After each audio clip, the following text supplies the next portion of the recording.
There comes a time in every life when the mirror no longer just reflects a face. It reflects a question. Who am I, really? Not the roles we play, not the expectations others placed on us, not the mistakes we've made or the image we've carefully crafted for the world. Beneath all that noise, there's something truer, something sacred, a version of you that was never lost, just forgotten. Becoming your best self doesn't start with doing more. It starts with remembering more. Remembering who you were before the world told you who to be, before comparison dulled your confidence, before fear whispered that you weren't enough. That version of you, the one still glowing deep inside, isn't gone. It's just waiting for you to come back home. See, we're born whole, but as we grow, we gather baggage, labels, judgments, shame, silence. We learn to perform rather than live. We build walls instead of bridges. And somewhere along the way, we stop hearing that quiet inner voice that once knew exactly what we were meant for. But that voice never left. It's still there, under the layers. It speaks in the stillness when the world goes quiet. It reminds you of your dreams, your capacity for love, your purpose. Awakening to who you truly are isn't some grand revelation in a single moment. It's a return, a daily choosing to shed the false identities you've picked up and walk, step by step, back toward authenticity. It's the courage to sit in your own silence and ask yourself the hard questions. It's choosing presence over performance, meaning over image, and truth over convenience. And this journey of awakening isn't passive. It demands something from you. It calls you to face your fears, not run from them, to get honest about what's been holding you back, to forgive yourself for the times you betrayed your own potential just to fit in. Because becoming your best self requires honesty, not just with the world, but with your own soul. There is power in choosing to see yourself not through the lens of the world, but through the lens of purpose.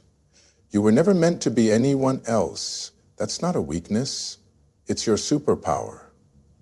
Comparison will always tell you what you lack, but connection with your true self will remind you of what you've had all along. Let today be the day you stop outsourcing your identity. Let it be the day you stop trying to become someone new and instead remember who you've always been. Because the truth is, you don't need to find yourself, you need to free yourself. Free yourself from the noise, from the roles, from the fears that don't belong to you. You are not here to simply exist, you're here to become. And becoming your best self begins with one simple sacred decision, to finally, fully return to you. And when you do, the world won't just see a new person. It'll feel the presence of someone who finally remembered the power they've carried all along. Most people live their lives reacting to how they feel, to what they fear, to what's easy in the moment. But if you want to become your best self, truly become, it won't be because you felt like it. It'll be because you chose it. Because you learned to master the difference between emotion and discipline. Those who rise, those who become, they answer to something stronger. They actually enliven where you can't die. That's what history, excuses, reasons. They allow more voices, those who become. They answer to something stronger. But those who rise, those who become, they answer to something stronger than commitment. That temporary relief is worth more than long-term purpose. And for most people, that voice is eternal. That voice that can forbid the more comfortable, satisfy, squeak. They answer to discipline. Discipline isn't glamorous. It doesn't always feel good, but it's honest and it's steady. Where emotion is impulsive, discipline is intentional. It shows up even when you don't feel like it, especially when you don't feel like it. Because discipline isn't about being in the mood, it's about being in the mission. You see, emotion is natural. We all feel it. But discipline is a decision. It's what separates those who want from those who do. Anyone can dream. Anyone can hope. But it takes grit to rise before the sun, to show up when you're tired, to speak the truth when it's easier to stay silent. And that grit, day by day, builds the foundation of the life you're meant to live. The world tells you to follow your heart, and there's some wisdom in that. But there are days when your heart will want to quit, days when your feelings will lie to you. In those moments, your discipline must be stronger than your emotion, because your best self isn't born in comfort. It's forged in consistency. Discipline isn't just about action. It's about alignment. It means living in a way that aligns with your values even when it's hard. It means choosing the future over the now, choosing growth over ease. It's showing up to the gym when your mind says stay home. It's finishing the project when distractions scream for your attention. It's keeping your word when nobody's watching. And every time you choose discipline, you prove to yourself that you are in control. Not your fear, not your doubt, not your laziness, you. That's where real confidence comes from. Not from pretending you're perfect, but from proving day by day that you can trust yourself to show up no matter how you feel. Becoming your best self won't always be exciting, but it will be worth it, because while emotion fades, the results of discipline remain. The body gets stronger, the mind gets clearer, the spirit gets steadier, and that version of you, that best version, is built brick by brick, choice by choice, through every moment when you chose discipline over emotion. And when you look back, you won't remember the days that were easy. You'll remember the days you didn't want to, but did anyway. That's where power is born. That's where transformation lives. And that's the path that leads you not just to achievement, but to becoming. In a world that's constantly loud, always pulling, pushing, demanding your attention, it's easy to forget that peace isn't just a feeling. It's a force, a quiet power. And if you don't learn how to protect it, the world will drain it from you before you even realize what's been lost. Peace isn't found by accident. It's cultivated. It's guarded. It's something you choose to keep even when chaos surrounds you. Because your best self can't grow in a storm of constant noise, drama, and distraction. You can't hear your inner voice when you're tuned into everyone else's. And you can't walk in power when you're constantly reacting to everything around you. Protecting your peace starts with knowing your worth. When you understand the value of your time, your energy, your mind, you stop giving them away so cheaply. Not every battle deserves your attention. Not every insult needs a response. Not every invitation into conflict is worth accepting. Sometimes the strongest thing you can do is to simply not engage. Because not everything requires your energy, and some things are only trying to steal it.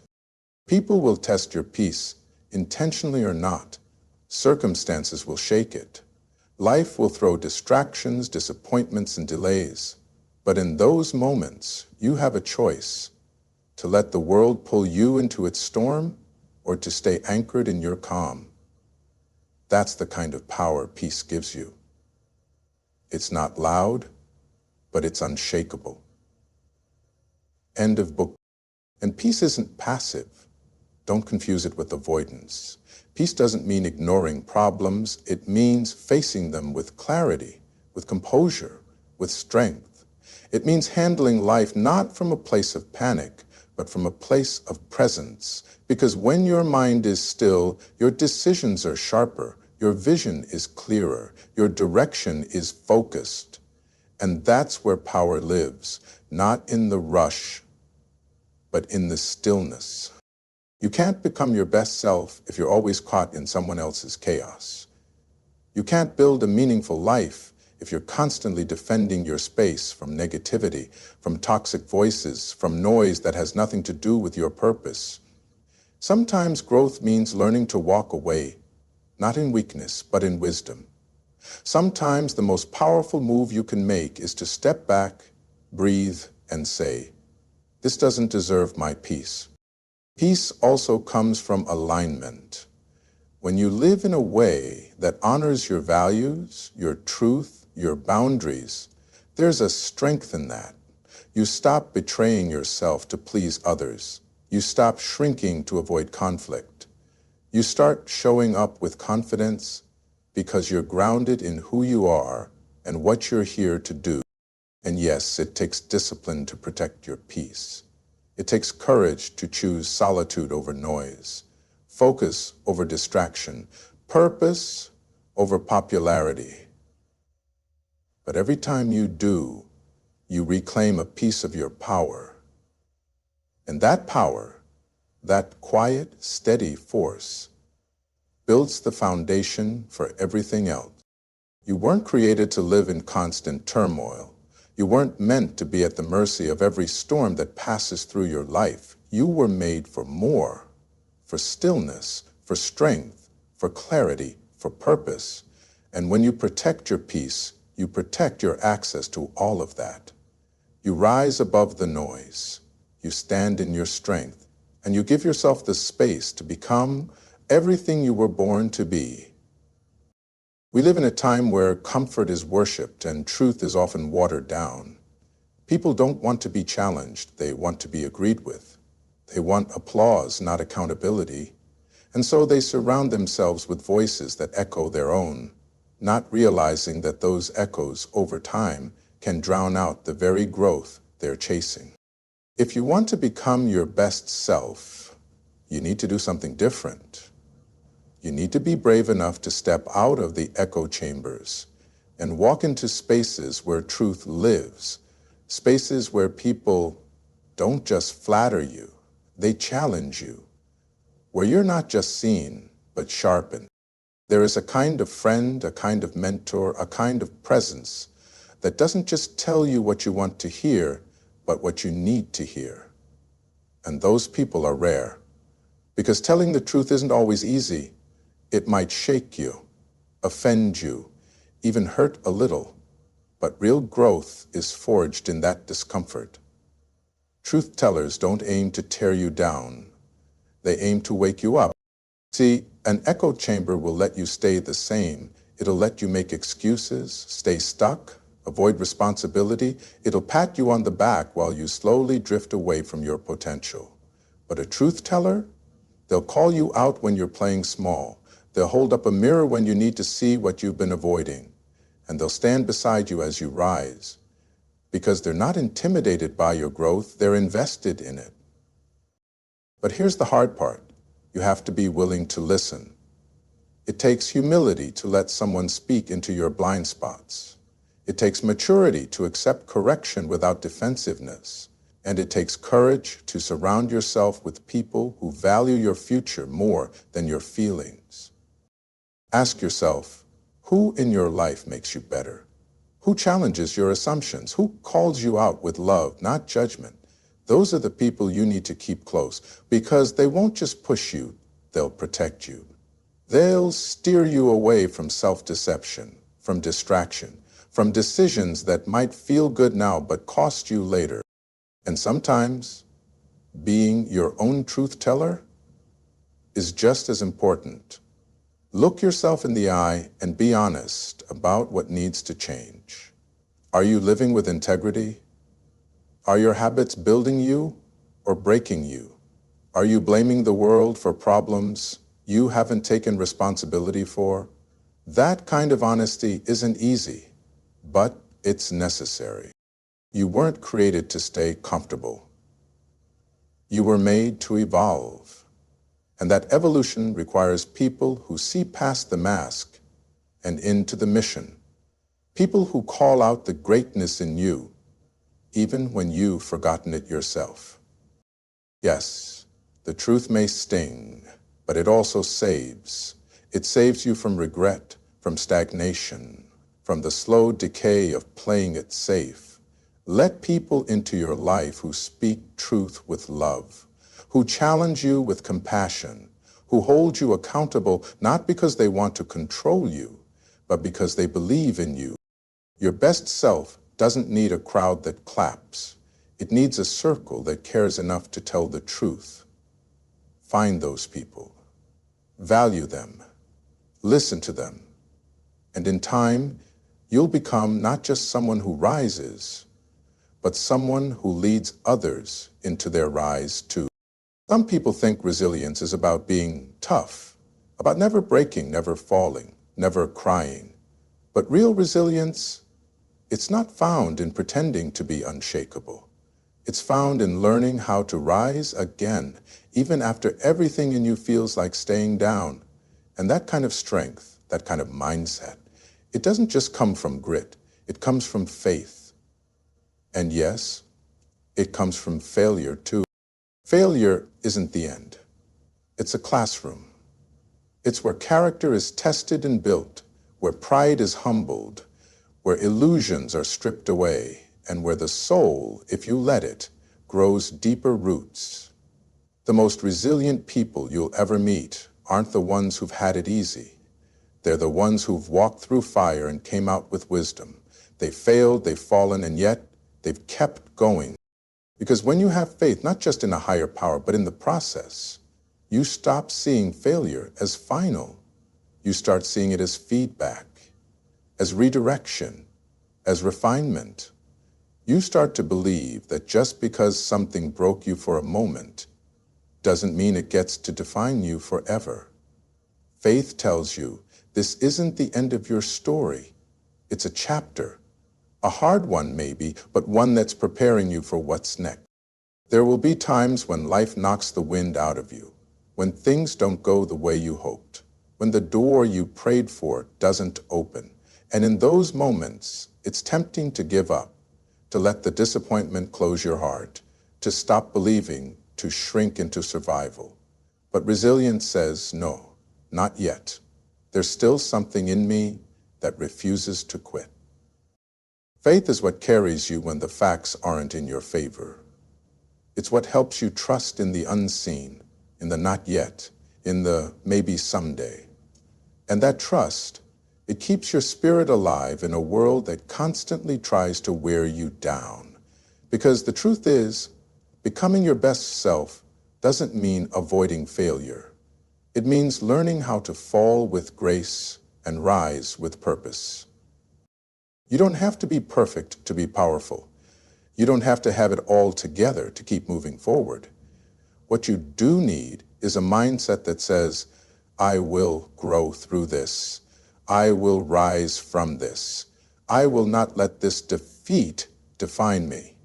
That mindset, that's resilience. And it's built every time you keep going when quitting would be easier. But don't forget, resilience isn't just about pushing through. It's about learning along the way. Every setback has something to teach you about patience, about strength, about what really matters. If you're paying attention, your failures will become your finest mentors, and your faith will become the anchor that holds you steady in every storm. Don't let fear of failure keep you from trying. Don't let a few losses make you forget what you're capable of. Every step, even the broken ones, are leading you somewhere. Trust the process. Believe in something greater. Believe in yourself. Not because life is always fair, but because you've got something in you that refuses to stay broken. You were made to rise, not once, but again and again. And with every rise, you become more grounded, more focused, more unstoppable. That's the power of a resilient mind built on faith. That's the kind of strength this world can't take from you. Most people are waiting for the perfect time, the right mood, a sign from the sky. They say, I'll start when things settle down, when I feel ready, when life makes more sense. But here's the truth. The future doesn't wait. And your best self, that version of you is not found in hesitation. It's born in action. There is no perfect time. There is only now. This moment right here is your opportunity. And the longer you wait to move, the further you drift from the life you were meant to live. Because life rewards those who act, not those who delay, not those who dream endlessly, but those who dare to take that first step, even if their hands are shaking. See, the danger of waiting is that it becomes a habit. You put off one thing, then another. Before you know it, months slip into years. And you're left wondering what could have been if only you'd started. That's the quiet tragedy of delay. It doesn't feel dangerous in the moment, but it slowly erodes the future you were capable of creating. And you don't need to have it all figured out to move forward. You don't need every answer, every detail, every guarantee. What you need is the courage to begin. Because clarity comes from movement, confidence is built in the doing, and transformation starts when you stop waiting for permission and start writing your own path.